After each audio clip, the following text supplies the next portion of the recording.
thank you everyone here who is watching. Y'all, it's amazing to be here with so many people who are being so vulnerable.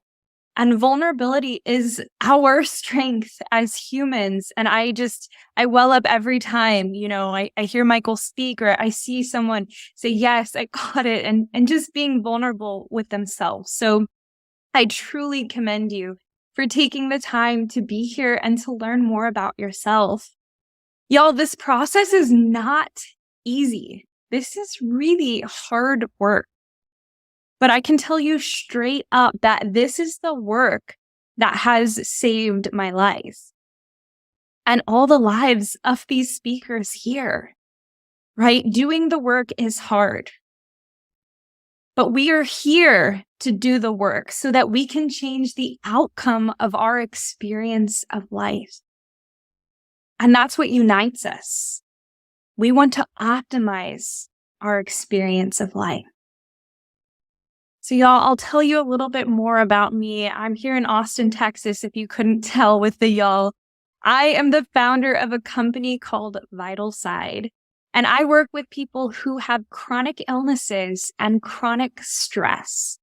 So what I do is give them resources to access their natural resilience that exists within their nervous systems.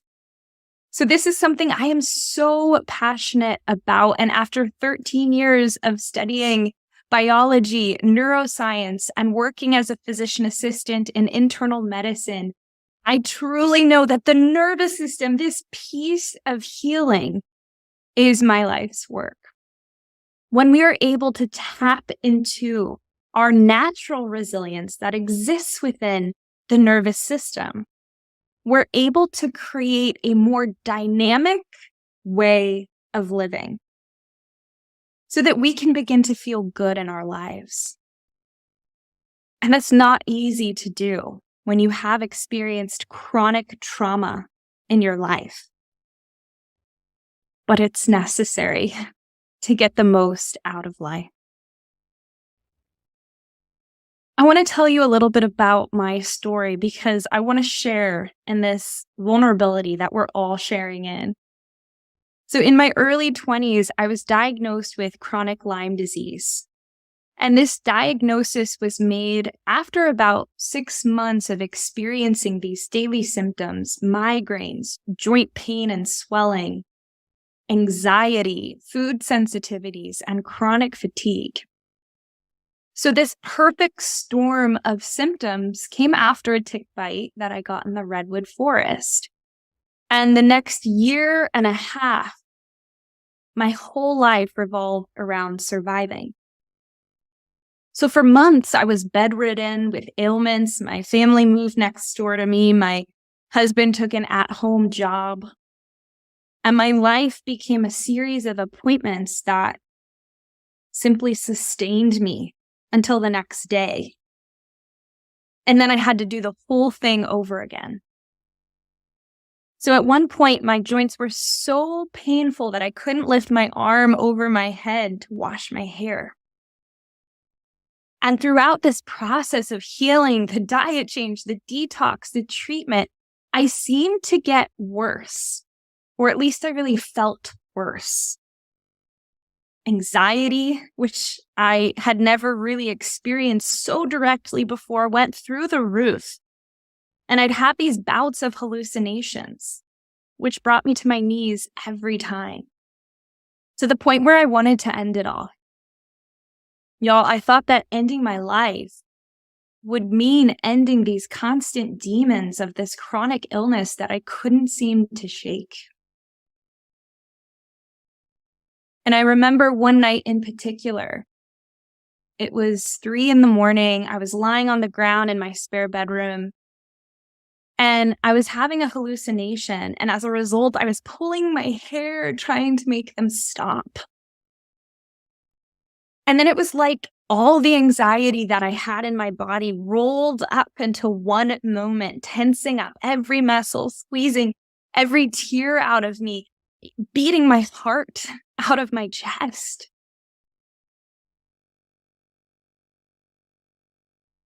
And then silence. It was like my body took a deep breath.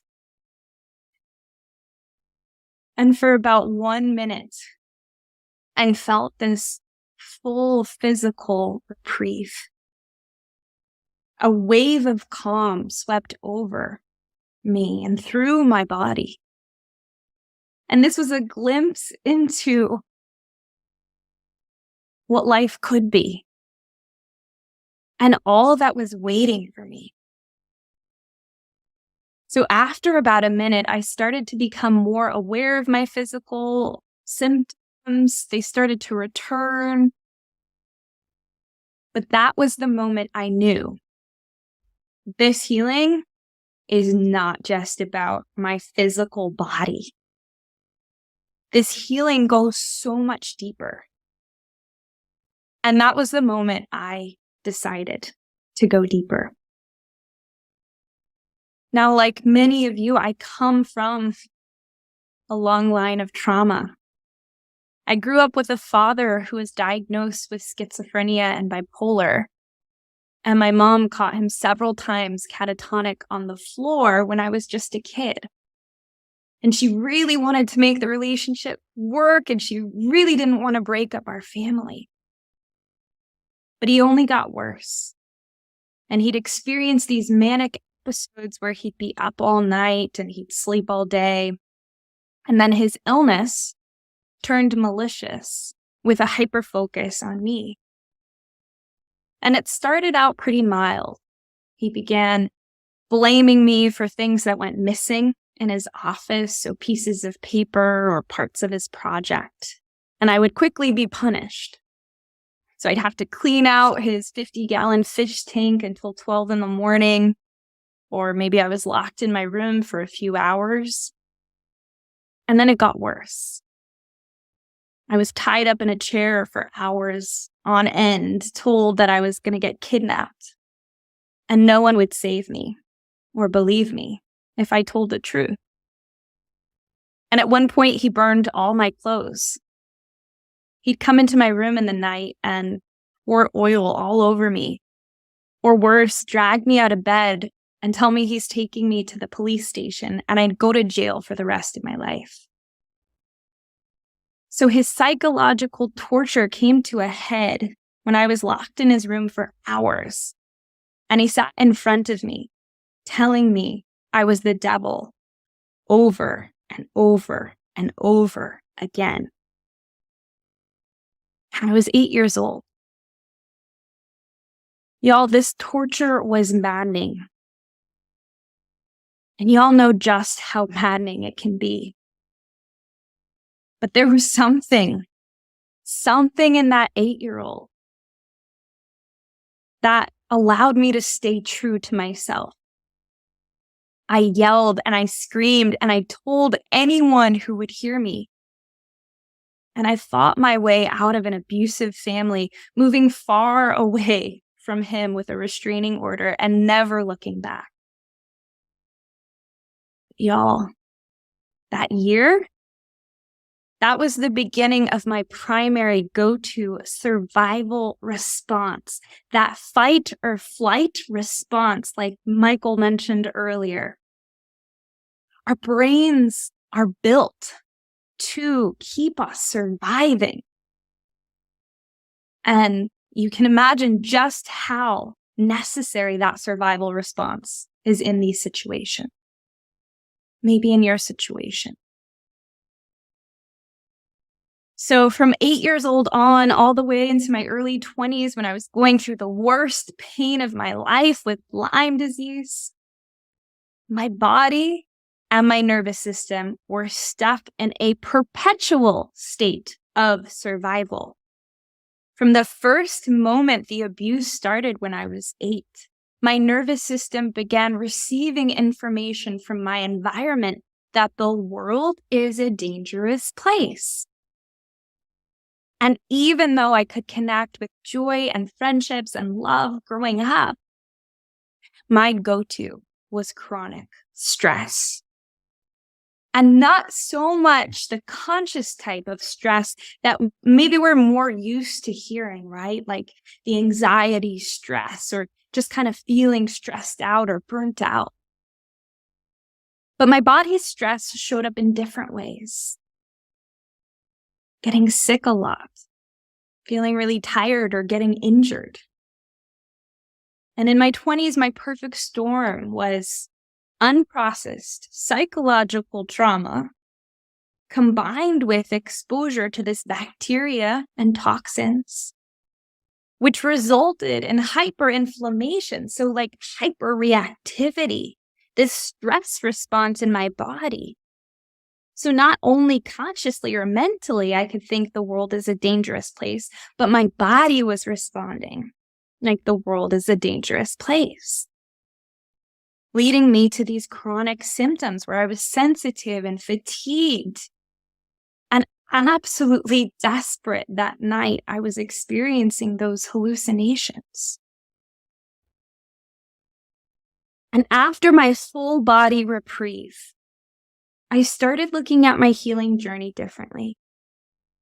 I started to look at my nervous system and ask the questions. What if I communicated a new signal to my body? One of safety or ease or peace, like Michael mentioned earlier. How then would my body respond? Our brains are wired for safety, y'all, but we can build resilience and we can choose a new story. So that's what we're going to get into today. And that's what I have made my life's work. When we are able to set our physical bodies up for success by creating a conducive environment where we're receiving signals of safety, of peace or ease, we decrease that stress response. Inflammation decreases, and we're able to connect with our natural resilience, our rest and digest response more often than not.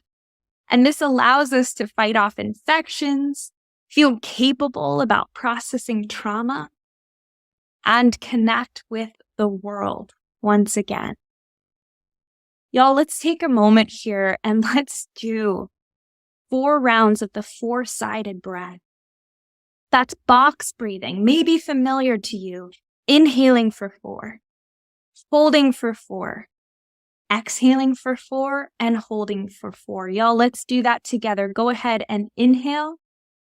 2, 3, 4. Hold. 2, 3, 4. Exhale. 2, 3, 4. Hold. 2, 3, 4. Y'all do that 3 more times.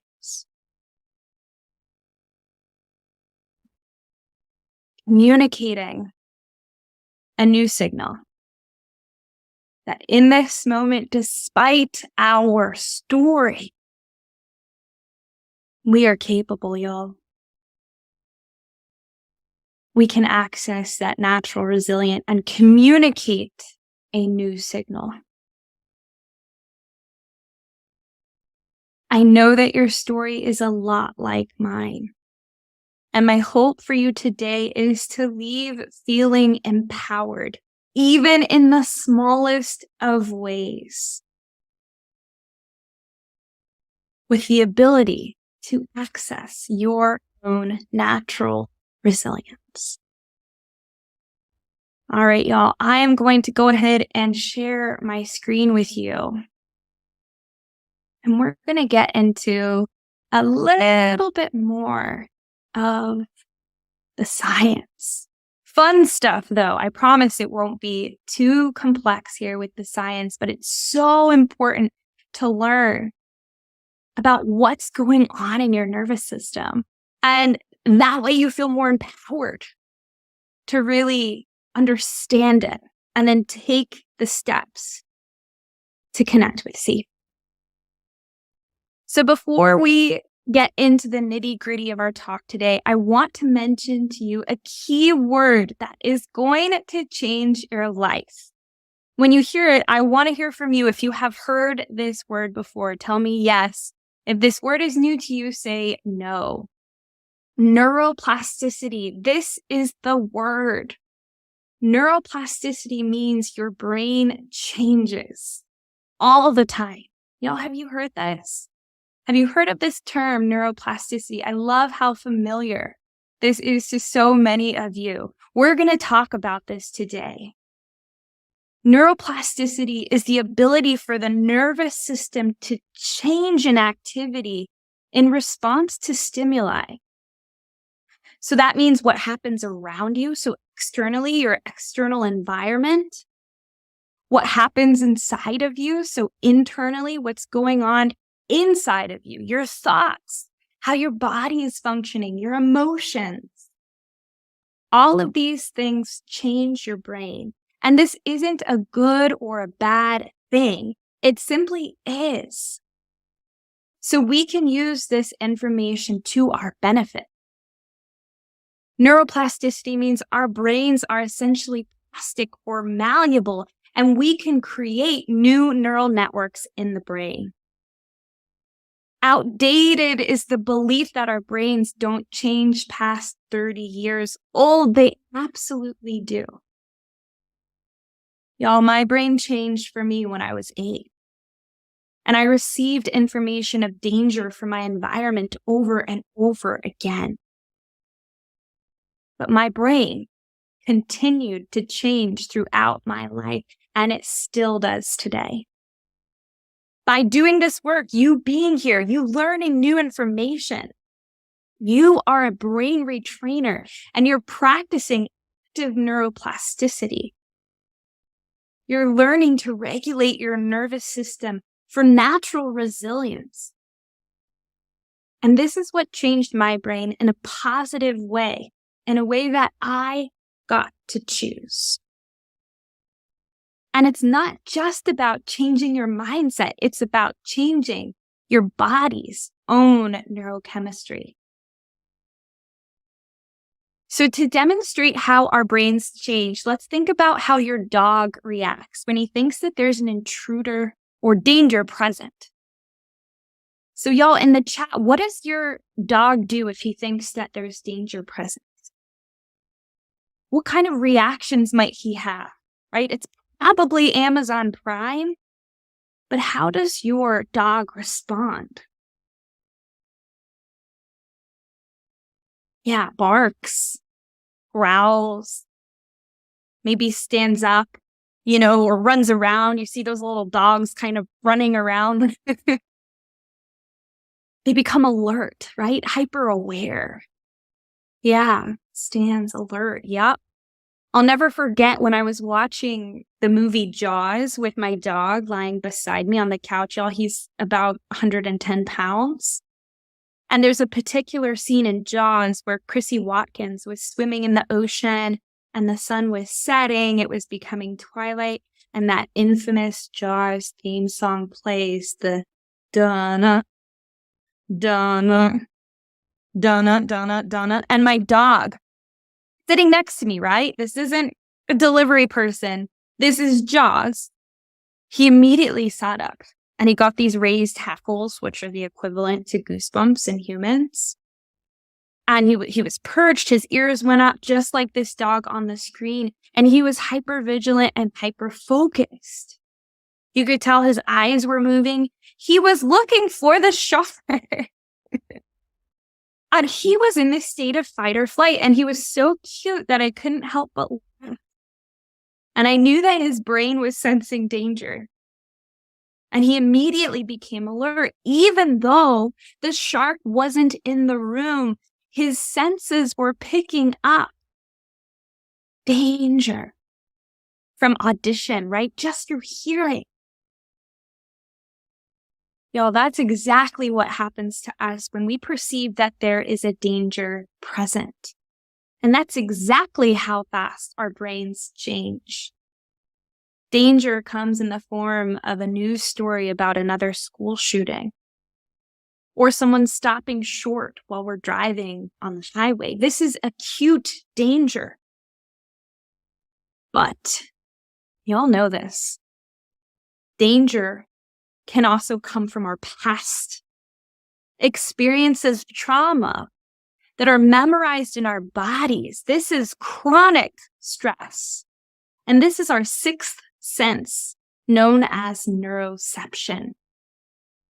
What happens in stress hormones like cortisol and adrenaline, they kick in because they perceive that something is dangerous.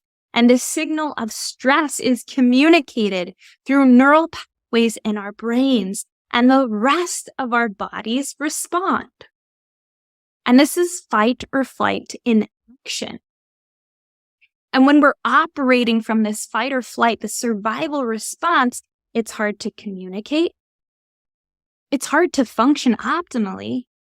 Like Michael said, talk to your boss at work. That can be dangerous. It's hard to even go to work. You may be so unmotivated to go to work. Being stuck in this survival response can have a detrimental impact on our health, causing our immune systems to no longer function optimally. All of a sudden, blood flow is taken away from our gut so that we don't digest as readily. And then we put focus on our ability to survive. This happens naturally. So your heart beats faster, you breathe faster. And chronic stress is much more subtle. And that results in that long-term feeling of fatigue or not motivated or stressed out or getting panic attacks. So I like to depict these survival responses with a traffic light. And I hope this makes more sense. And this is a great one that you can take with you and really start to recognize your survival responses. So these responses are housed in the autonomic nervous system, which is responsible for reacting to life situations. Are you safe or are you not? And our autonomic nervous system responds in these few different ways. Yellow is fight flight, right? Just like my dog was experiencing. This acute response is when the brain communicates to the pituitary glands and the adrenal glands, hey, there's danger present. We need to release stress hormones like adrenaline and cortisol that keep us super hyper vigilant because we need to get out of danger. Now, this is important during times of survival when our number one priority is to stay alive. Fight or flight does a good job at keeping us alive. Yeah. I was so thankful that I was able to go into that response as a kid. Ultimately, it kept me alive, or else I would have been killed, most likely. It's okay to be prepared when faced with danger. It's okay to go into the fight or flight response. But acute stress typically lasts a few hours, and then the nervous system begins to return to a state of balance. Chronic fight or flight occurs when we have consistent exposure to a threat. And you may then start to notice hormonal dysregulation, right? Maybe you get a test and your hormones are all over the place, right? Depleted, maybe. You get anxiety and panic attacks and sensitivities to food. And maybe you even get that diagnosis of an autoimmune condition. That's what happens to a lot of people. So moving now to the red light, the freeze response. Freeze happens when a threat is perceived by your brain as so dangerous that there's really nothing else you can do but freeze and shrink down, right? And so you can recognize when a gazelle in the wild gets attacked by a lion, it may first try to fight and get away, right? Flee. But freeze is its final survival response. Maybe it plays dead, so that when the lion carries the gazelle back to its lair and gets its little lion cubs, the gazelle plays dead, and then runs away. Oh, we are animals. And we go in and out of these survival responses too. So freeze is our last ditch effort. And in a human, we can feel exhausted or depressed or totally unmotivated. And this often occurs with emotional or physical trauma of overwhelming circumstances. This is your body's protective mechanism. And we can want to check out. We want to veg out on the TV and watch hours of TV. Or we get brain fog daily, right? Or, we're driving. Where am I even going? What's going on? Right? We're checking out. Now, the green light, is something we want to connect with more often than not. And this is the growth and repair, or you may have heard of the rest and digest response. This is our natural resilience. When you're experiencing that green light, you feel safe and at ease and rested, relaxed. You can easily communicate and socialize with others. Your immune system is working well so you can detox effectively. You have an easier time digesting food because you're in this parasympathetic rest and digest state. So breathing rate slows, heart rate slows. Our organs get sufficient blood to them. We get an appetite. Our hormones start to balance. Our muscles can repair themselves. Y'all, we are designed to be dynamic in these responses. We're designed to go in and out of these responses, but we can get stuck in a state of red and yellow and toggle back and forth between the two. If this is you today, if you can relate, what is your go-to response right now? Is it green? Is it yellow? Is it red?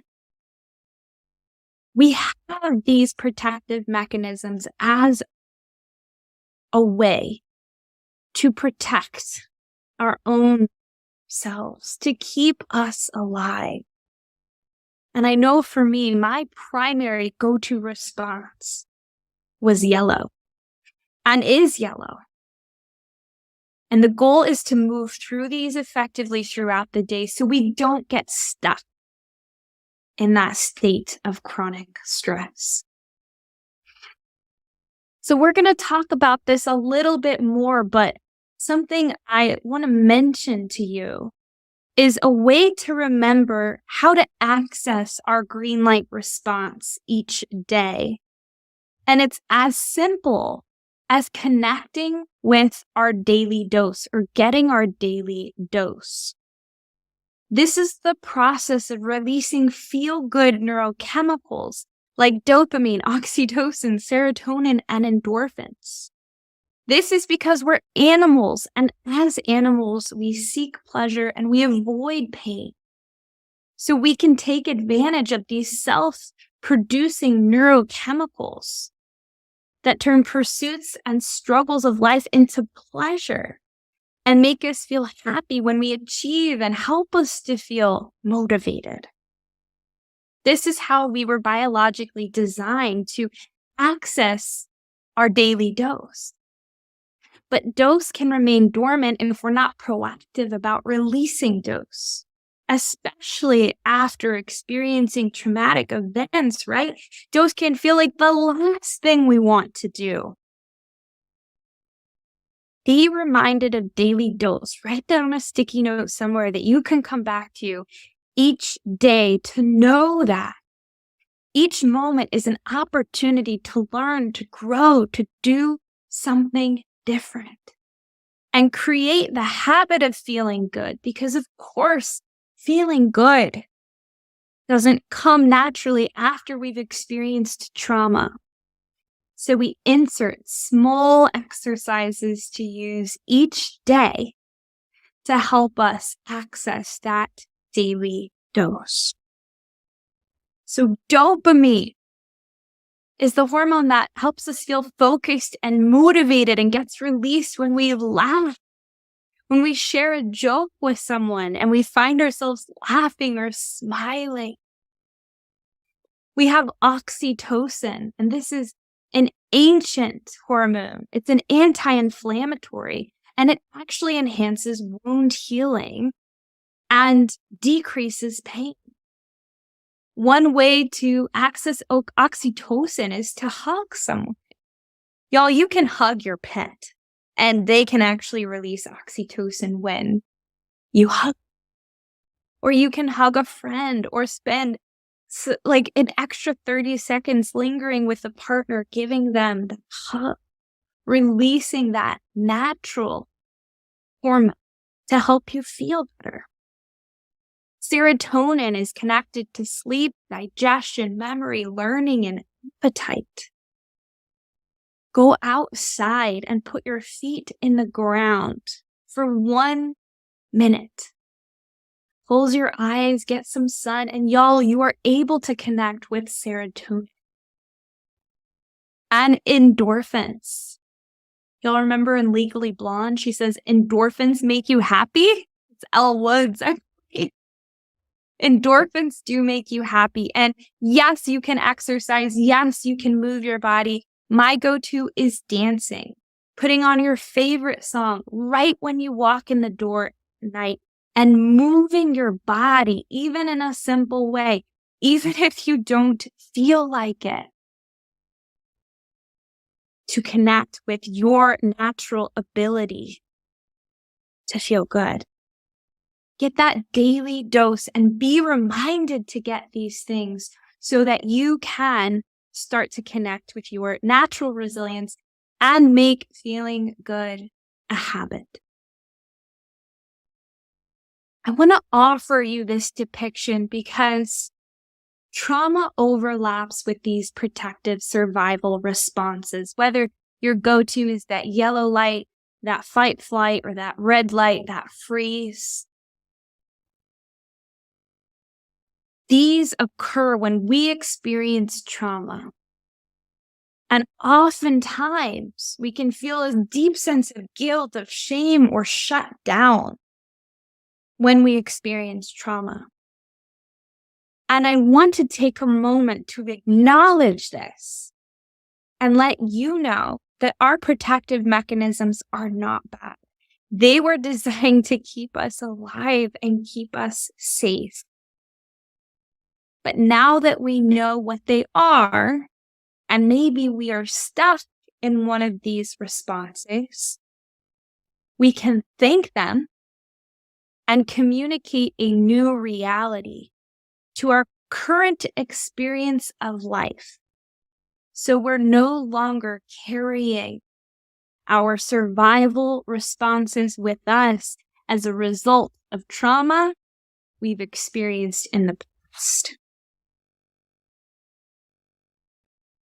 Letting our nervous systems know that today we can communicate a new reality of safety.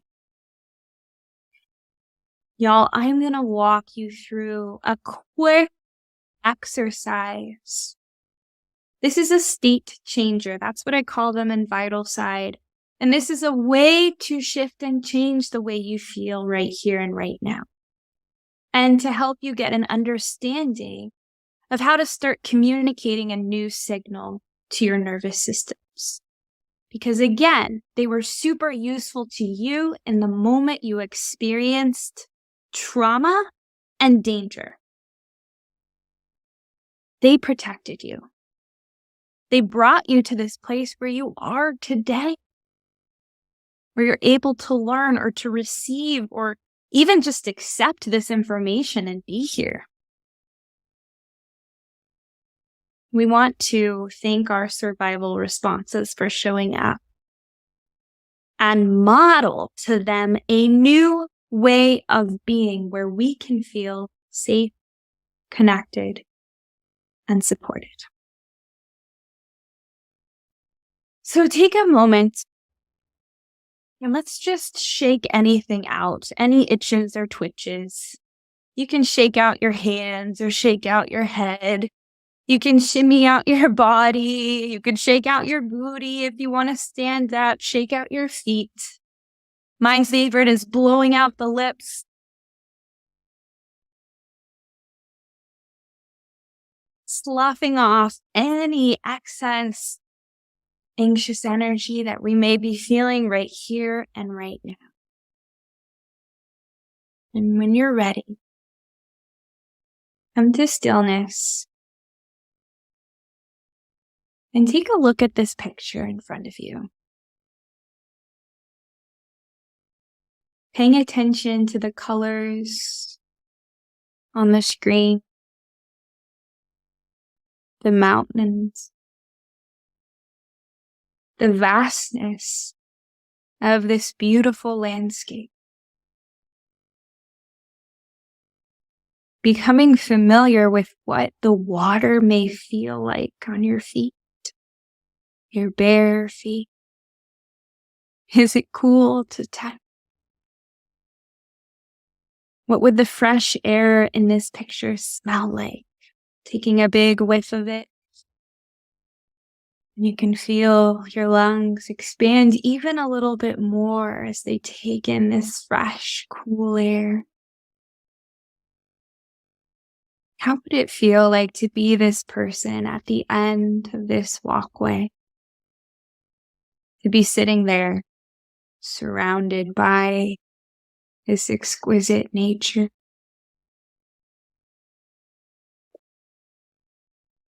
Go ahead and bring up a butterfly. You can open your eyes and look at what that is. This little butterfly looking hand gesture and put it right over your heart. And let's take one round of that 4-sided breath, that box breath. Inhaling in for 2, 3, 4. Hold 2, 3, 4. Exhale 2, 3, 4. Hold 2, 3, 4. And begin to breathe naturally again. And let's start tapping left and right with your fingertips on either side of your chest. You don't have to go fast. You don't have to go slow. Find a pace that works for you, tapping back and forth. Remembering to breathe and allowing yourself to simply be in this moment as we use this tapping gesture for bilateral stimulation of the left and right brain.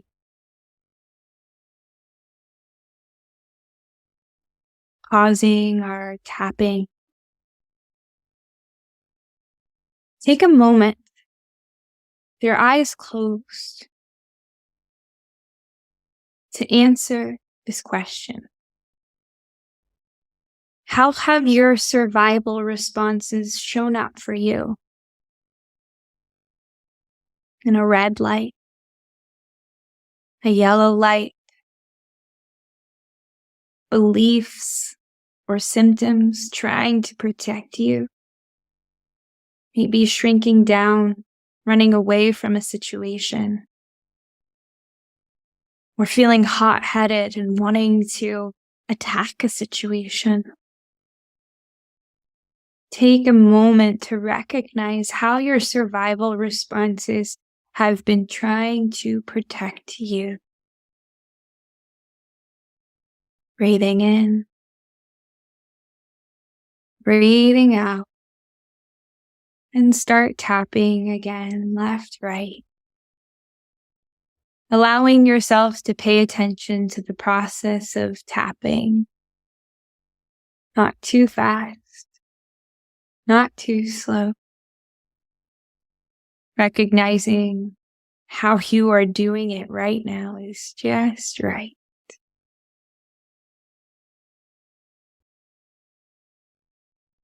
Pause the tapping. and say aloud with your eyes still closed, thank you, protective mechanisms, for being there for me. In this moment, I would like to model to you what safety can look like.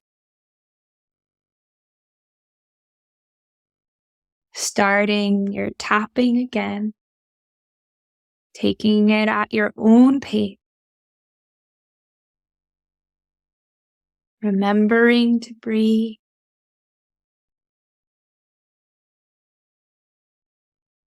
and pause, coming back to sitting on the edge of the walkway into the water, surrounded by mountains, giant, incredible, beautiful mountains of green and brown. Seeing the vast lake in front of you, calm, steady, looking like it goes on forever. Feeling the water as you dip your bare feet into the lake. Taking a smell, the fresh air expanding your lungs again, and hearing any sounds around you, birds overhead. Breathing in, breathing out. In this space, you are at ease. Take a moment to curl up the corners of your lips, recognizing that sense of ease, and maybe curling up your lips goes into a full-blown smile. And go ahead and smile your biggest smile of your day, bringing that big grin across your face, acknowledging the sense of ease and peace and safety you may feel here in this moment, and doing one final four-sided breath, inhaling in, 2, 3, 4. Hold, 2, 3, 4. Exhale, 2, 3, 4. Hold, 2, 3, 4. Y'all did so good following along with this exercise. Thank you so much for following along, for doing that. Come back to the room, feel your feet on the ground. You can even put your hands over your eyes and blink your eyes open if your eyes have been closed for a long time, just to allow you to adjust to the light. Thank you for following along in that exercise, y'all. With structured tools and techniques, we can begin to break away from the cycle of chronic stress and create an environment where we can first learn to thrive and then learn to excel. That's what we're doing here today. That's what you're doing, showing up for Unbroken Con. You're showing up for yourself, your needs. And I'm so, so thankful for that. And take a moment to acknowledge you showing up for you today.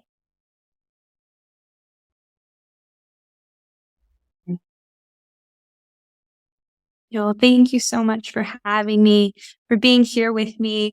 If you want to learn about the process of nervous system regulation, go ahead and take your phone, use this QR code on the screen and save it for later. I have a lot of information, a wealth of information on my website, vital-side.com, and my Instagram at myvitalside. Like Michael mentioned, I also have a podcast called Rewire. I'm happy to offer these free resources to you. So I see you. I respect you so much in your journey and appreciate you joining me today. I'm going to be here available for questions, and I think Michael is going to lead that. I'm happy to answer any questions that you have for me today.